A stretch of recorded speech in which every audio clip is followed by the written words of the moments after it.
Spelding, the co-founder of Webrick. Welcome to the Headless Marketing Show, a podcast all about digital marketing and e-commerce with a focus on emerging marketing technologies and methods. In each episode, we talk to marketing leaders as they outline their thoughts and visions around modern marketing and the future of the web. If you are interested in building great customer experiences online and creating strong digital marketing strategies, then this is a podcast you don't want to miss. The Headless Marketing Show is brought to you by Webrick and DXP Studio. With DXP Studio, marketing teams can build personalized experiences in minutes, not days or weeks. Personalize your marketing and deliver the right content for the right user at the right time with DXP Studio. Visit Webrick.com to learn more. Be sure to subscribe to this show wherever you find your podcasts. Today we have Brian Zolot on the show. Brian is the first marketing hire at a young growing company, Rox Box Containers. He is the marketing and media director there. And I think a lot of people will find themselves in Brian's shoes. Companies that have a single person marketing team or even a no person marketing team. You know, plenty of companies are managing the marketing side of the business as an owner or through the sales department or with an office manager. Speaking with Brian has really been insightful on how to manage marketing when you have limited resources. From standing up and managing a website to generating blog content for SEO or managing your social media accounts, marketing covers a very wide scope and in general requires labor, oftentimes lots of labor. If you're a one-person marketing team, that means you really have to stay focused on what is important. Brian talks about needing to get everything done versus only working on his favorite parts of marketing, and also being willing to finish something as opposed to just chasing perfection and potentially wasting time for little gain. Like any marketing team, he has his struggles with the balance of quality content versus quantity of content. Because he has a marketing team of one, he has to deal with technical issues on his website, advertising software, video editing suites, and on it goes. We talk on today's episode about having to learn on the fly and approach marketing with a trial and error mentality. Brian has some great commentary on how to learn, where to find information and where to get help, and how to structure and prioritize your marketing efforts when resources are scarce. I thought this was a great and very relatable conversation because a lot of the things that Brian is dealing with in his personal life, we too here at Webrick are dealing with, right? I think a lot of you are too. So let's bring Brian in and start the show. Hi, Brian. Welcome to the show. Thanks for being on the show today. Yeah, thanks for having me, Alex. It's took us a few weeks to get here, but happy to finally be able to make this work out. Hey, you're a busy man. That is actually the major topic of the show today, right? Like, what is it like to be a one-man team? You are the first hire at your company, Roxbox. Is that correct? In marketing, I should say. In marketing. Yeah, so I was the first full-time hire.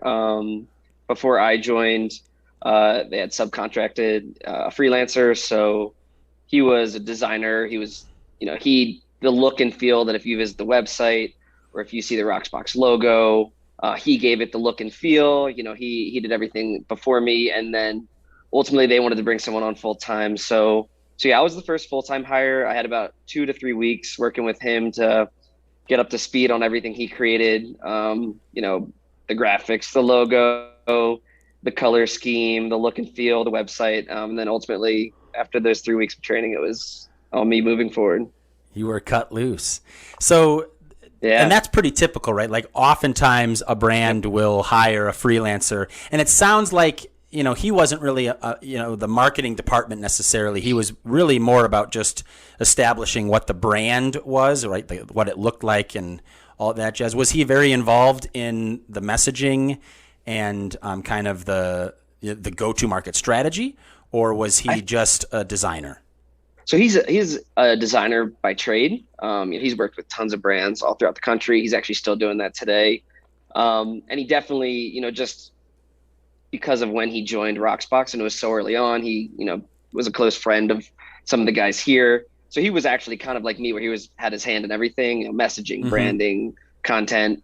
But he was, like I said, he was a freelancer, so we only had limited hours. So ultimately, when they decided to hire someone full time, me and him worked together so that he could bring me up to speed on all the branding and everything he did. And then ultimately, like you said, cut me loose. But he's still a pretty good resource. So if I ever have any questions or anything, I can always reach out to him, whether it's email or phone. He's available, right? Yeah. I mean, he's working on some pretty cool projects of his own. So he's definitely also busy. I think anyone in our space is pretty busy, but he's definitely there for, any emergency WordPress issues or emergency website backend things. He's there to help me. Great.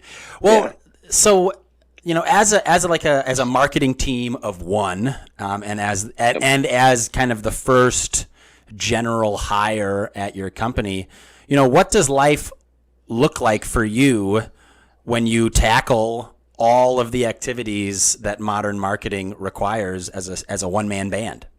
Yeah, for sure. I think from the outside looking in, it could look maybe a bit chaotic. If you could see my whiteboard calendar organization whiteboard 20 feet over there, you might be looking at it and being like, oh my gosh, that's a lot of tasks and a lot of words written up on there. But I mean, from my side, I think, I've done a lot within my, professional career, a lot of things I didn't like, some things I did. But ultimately, this was kind of a position that I've always seen myself in, doing marketing from the ground up for a cool company that I'm like excited to work for.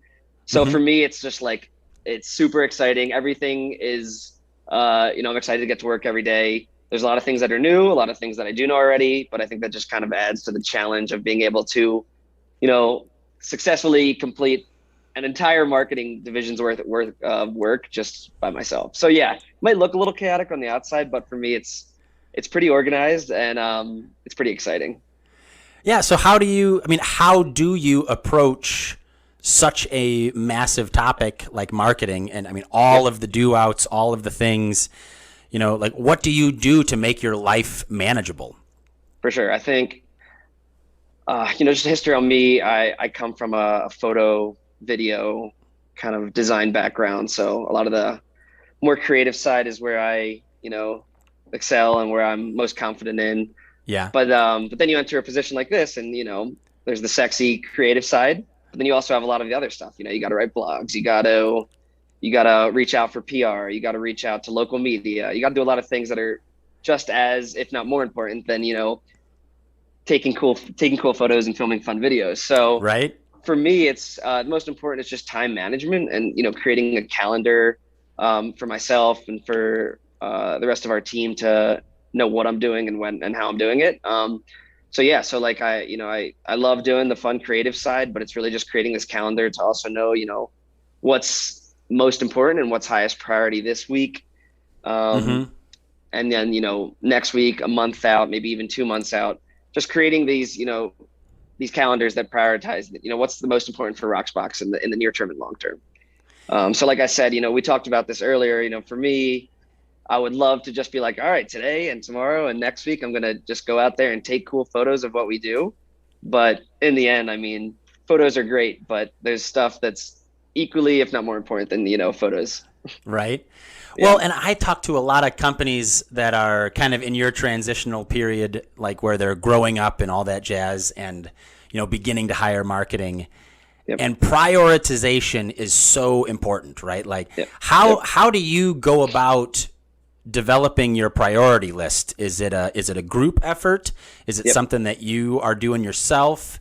Are there any tools or, procedures that you're kind of borrowing or using to be effective in that endeavor to prioritize?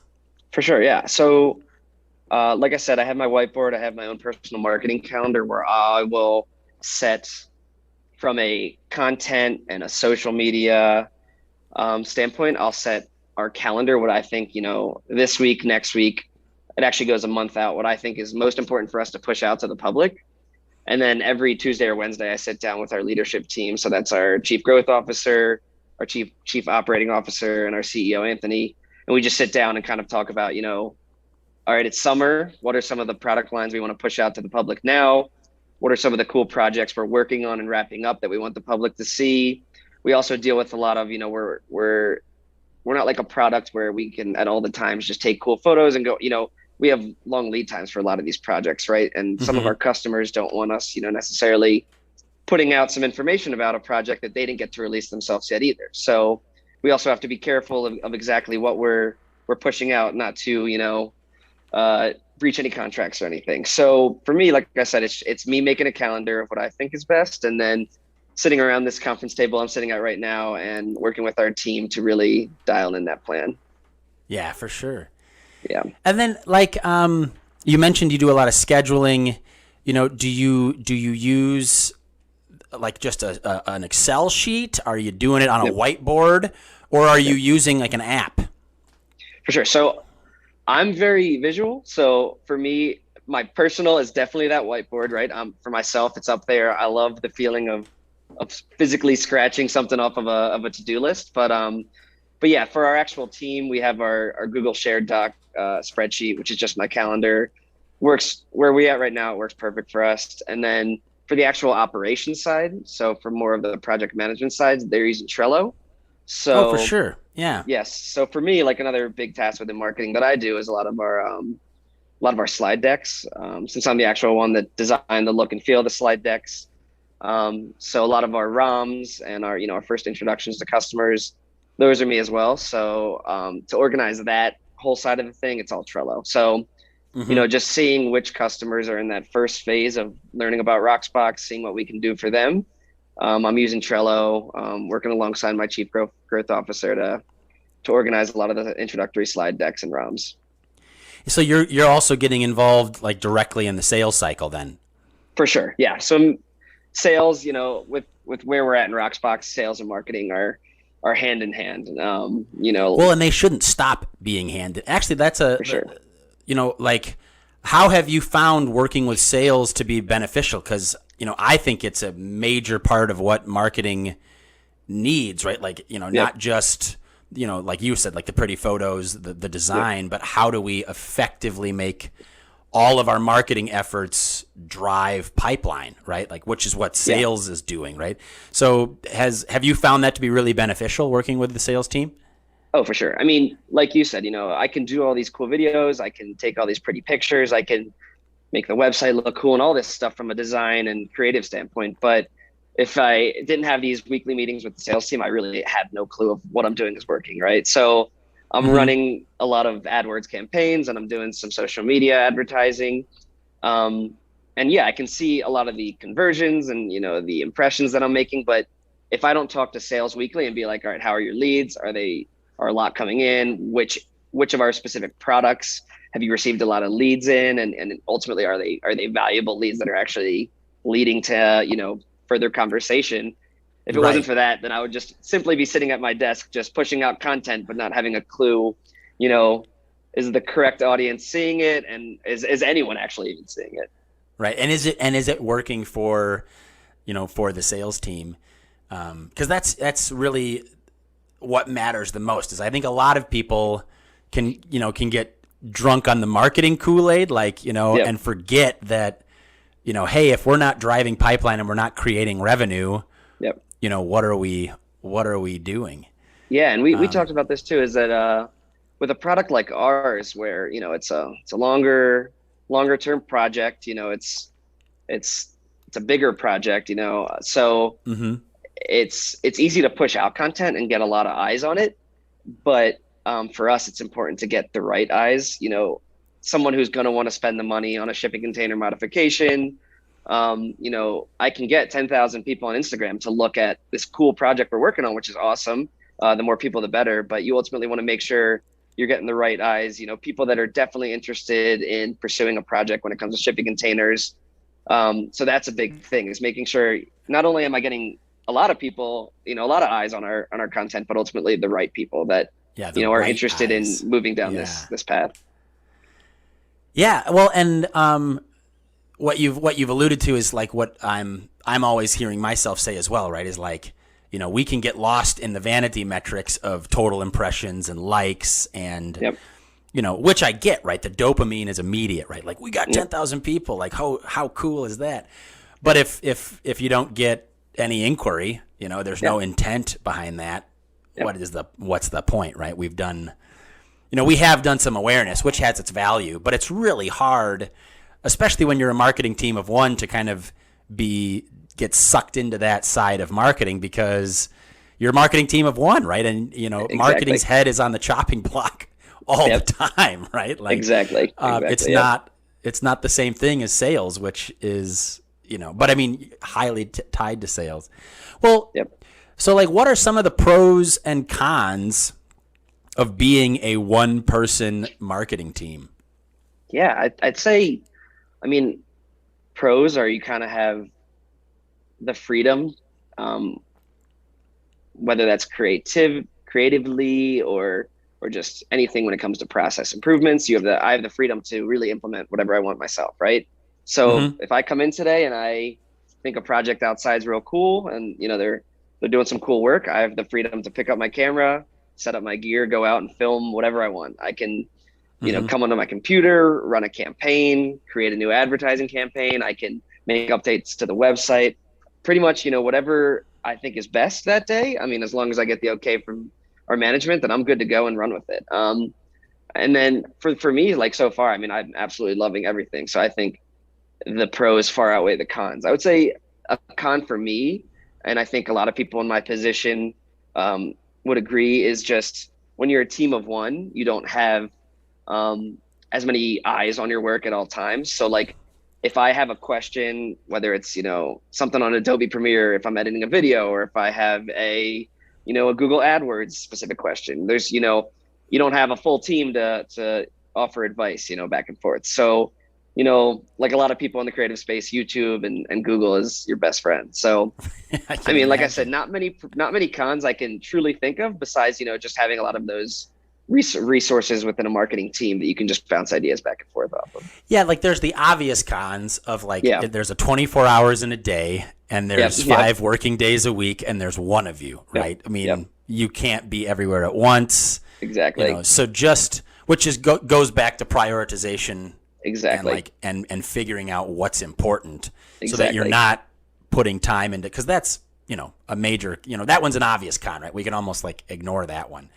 What do you do to like when you have problems and you're, like are there any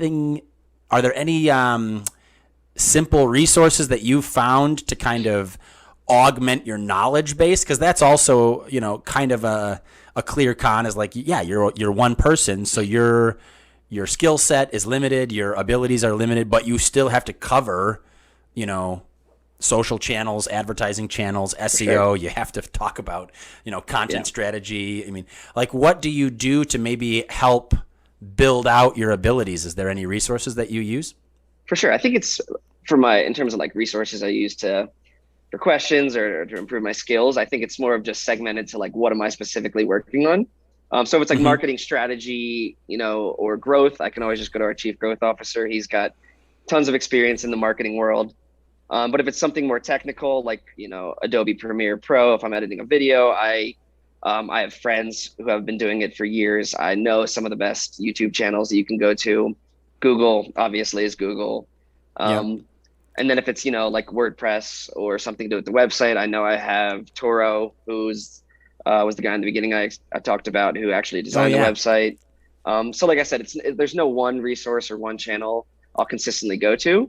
But I have a pretty good idea of if I am struggling on something, of what I can, research, or who I can reach out to help me out. Have you done anything? With like Facebook or LinkedIn groups? I've seen a growing number of like those pools of resources, right? Because if you go out to your chief growth officer or out to the original freelancer Toro, you're using your network, right? The people I know. For sure. Have you done anything to like extend your network and maybe bring in, more knowledge to that extent? For sure. There's definitely groups that some Facebook groups and different, things like that I'm a part of, where it's more of just like researching within the group and what have people, like what have they talked about in the group and what solutions have they helped out, which is always super valuable. I'll say a lot of the times, a lot of the problems and issues I have are so like niche and so technical on specific things that it's hard to find a specific person or specific answer to a specific solution.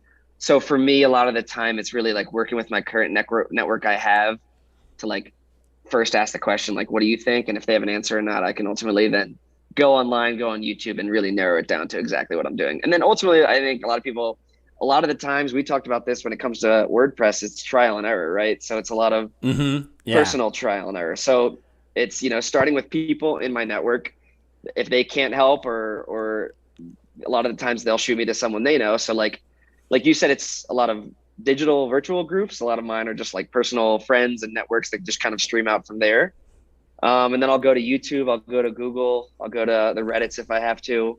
And then at the very end, I'll just kind of do some trial and error on my point. And then ultimately, luckily at this point, I haven't been truly stuck to the point that I'm like completely lost on any challenge I've had yet. So, oh, that's good to hear. Yeah, well, but I should knock on wood because that's probably coming up soon. Hopefully not. Well, and it also like a lot of times, like I talk to solo or even like just small business owners, right? And like, don't let perfect be the enemy of good enough, right? Exactly. Like, do you find yourself like, oh man, if only I could get to this spot, but who cares? The experience is okay. It's good enough. Let's, not spend another working day on it because there's other stuff I need to do, right? Oh, all the time. Yeah. So like coming from a creative standpoint, you always want your work to be perfect. You want the video or the photo or the graphic, whatever the graphic design material I'm working on, you want it to be perfect. But when you're in my shoes, like I said, you got to prioritize. So a lot of the times you don't have 10 hours that day to make that photo look perfect, because in the end, if you put an hour or 10 hours into that photo, it's more than likely going to convey the exact message you're going for. Right.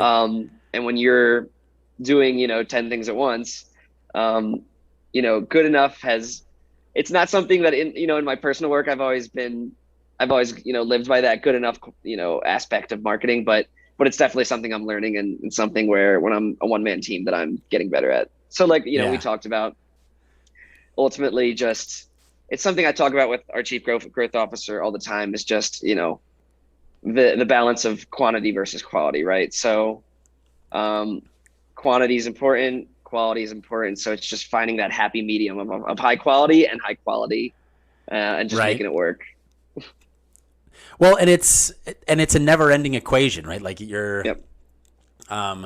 so internally, have you guys discussed like what life looks like as you grow? Are you guys planning to bring on new hires? Is that something that's in your worldview, or is it something where nope, we're running like this for a while, and you get better at being a team of one in the near term? For sure. I mean, when I came on, I like I told them I was excited and pumped to be to start out as a team of one. I have the equipment, I have a lot of the skills to do a pretty good job in most things. Like I said, I'm not the best or a complete expert in all fields, but I have the skills and resources to do a pretty good job.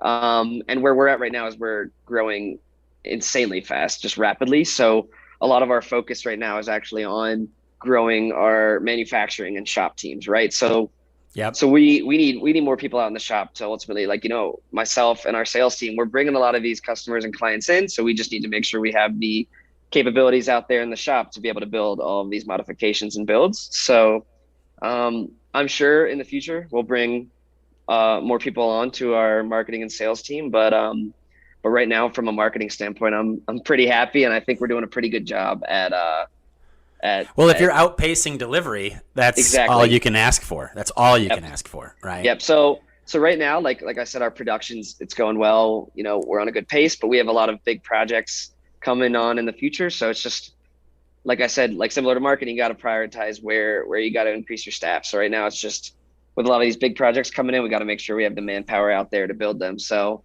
that's where the focus is on our company growth right now. So I think short to near future, it's probably going to stick with me doing most things.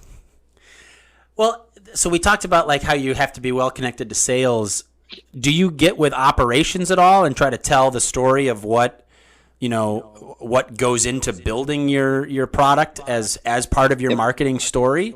I assume because your product is so visual, like there's a lot to do in just talking to the actual build outs, right? Yeah, it's a cool part about Roxbox. It's that, there's about 25 of us here now. Half of us are in the office, half are in the back actually building them. Super close-knit team. We've all become pretty good friends, and all the new hires, we're becoming good friends with them real quickly. I say new hires, I've been here for 6 months, so it's like I'm a new hire as well. But yeah, a huge part of our story, right, is not only are we just, selling these shipping container modifications, but we're actually out there building them. Mm-hmm.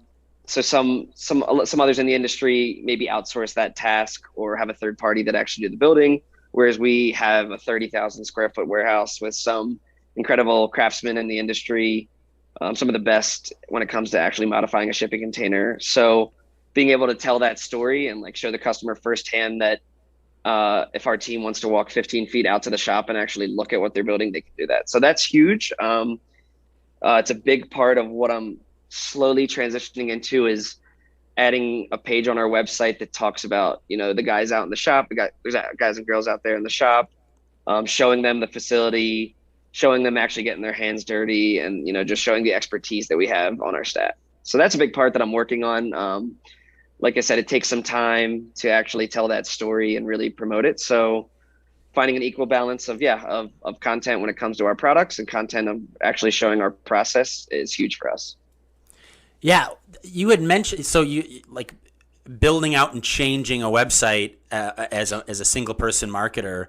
What's been your biggest challenge in terms of like just allowing that marketing messaging to change and grow, but at the same token being a marketing team of one? What's been tricky for you? I think it's just really, like we talked about earlier, it's just staying organized, right? When a company's growing as fast as we are, it's so easy to have 100 different ideas and different channels for marketing and, different avenues that we can take, whether it's advertising or running a campaign or promoting a new story or a new product line. It could seem overwhelming at first. So it's really just staying organized and prioritizing what's the most important right now and most important coming forward.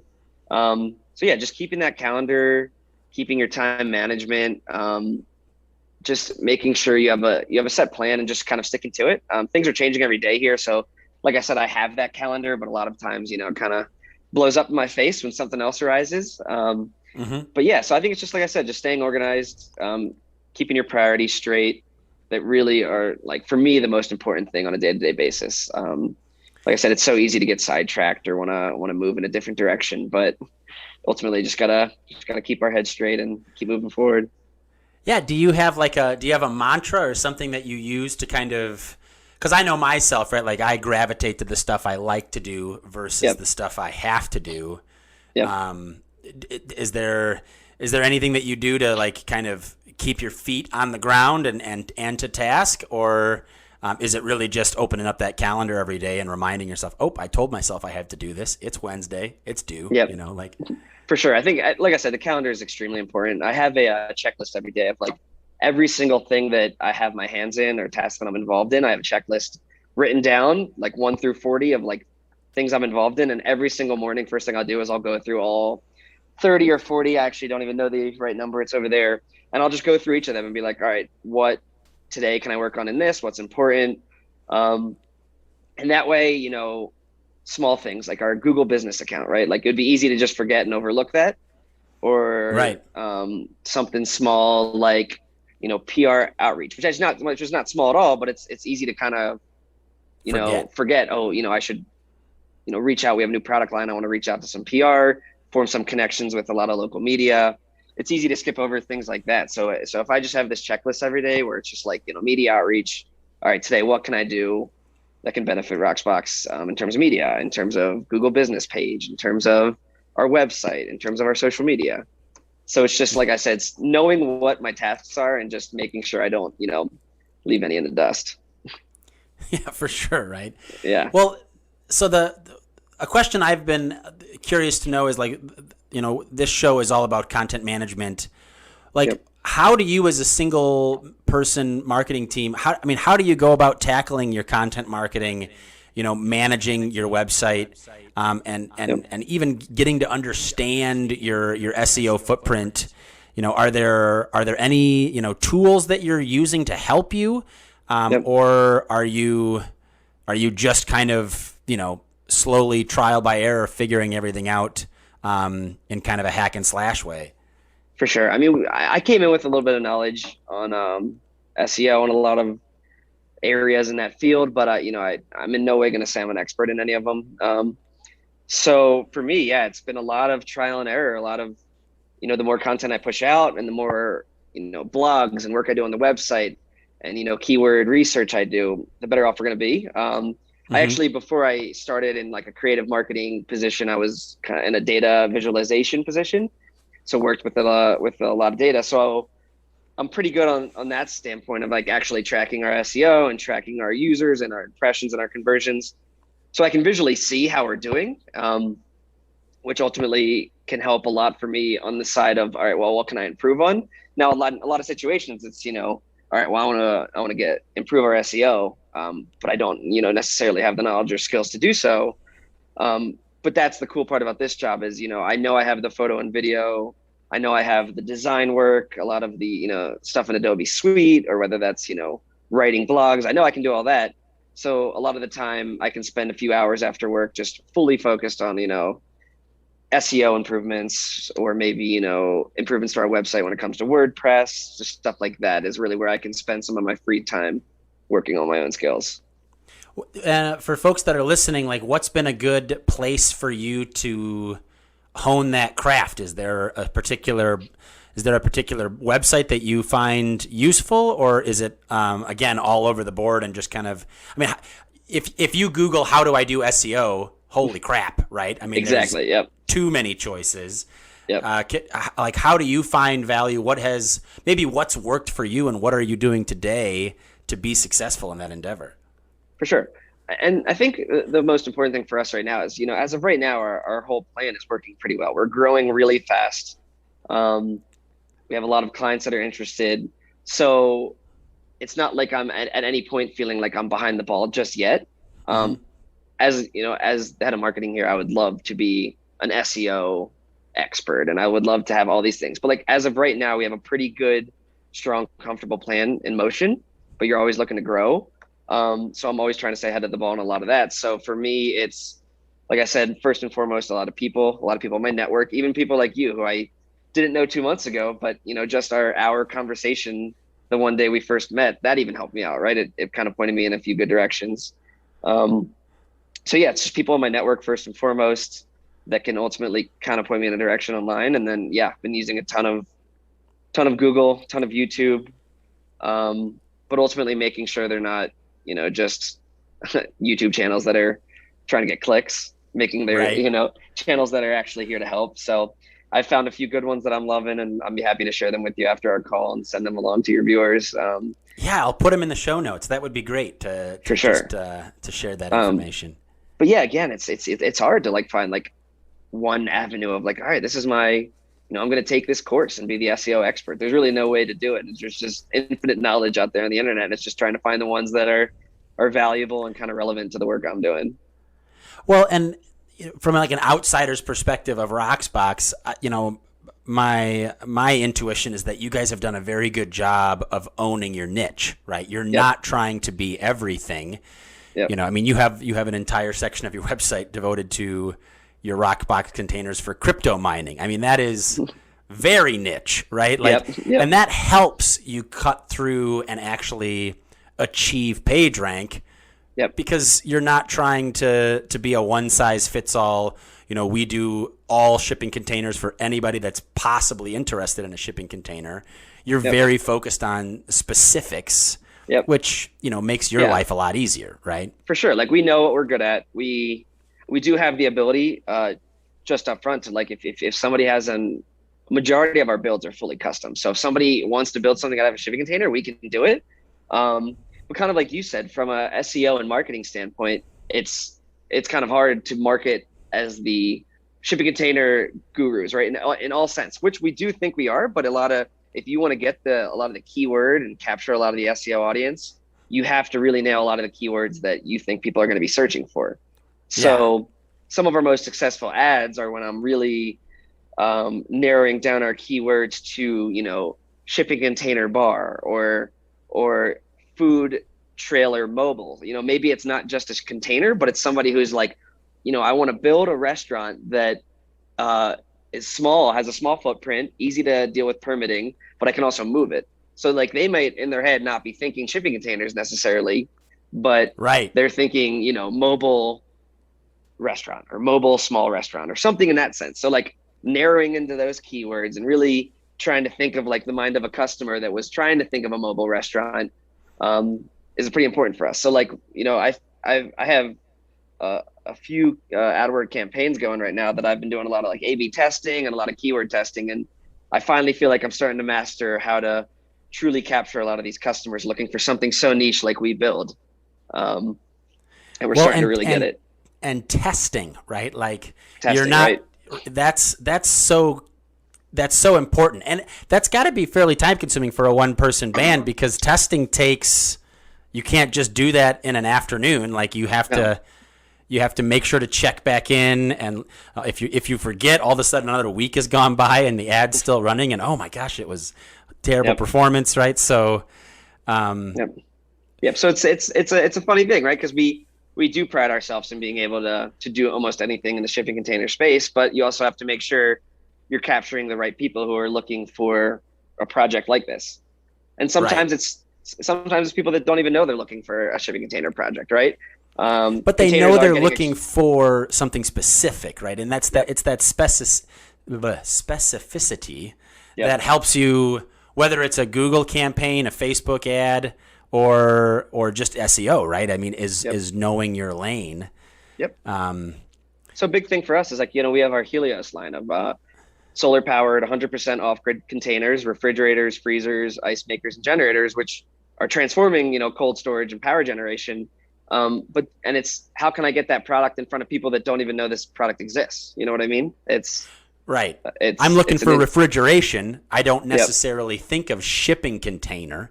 Right? Exactly. Yep. Yeah. But you also don't want, you don't want people mobile solar. They could also, a portable mobile solar phone charger could pop up, right? And then you're paying for people to look up a tiny ad like that, or for a tiny product like that. So yeah, it's interesting.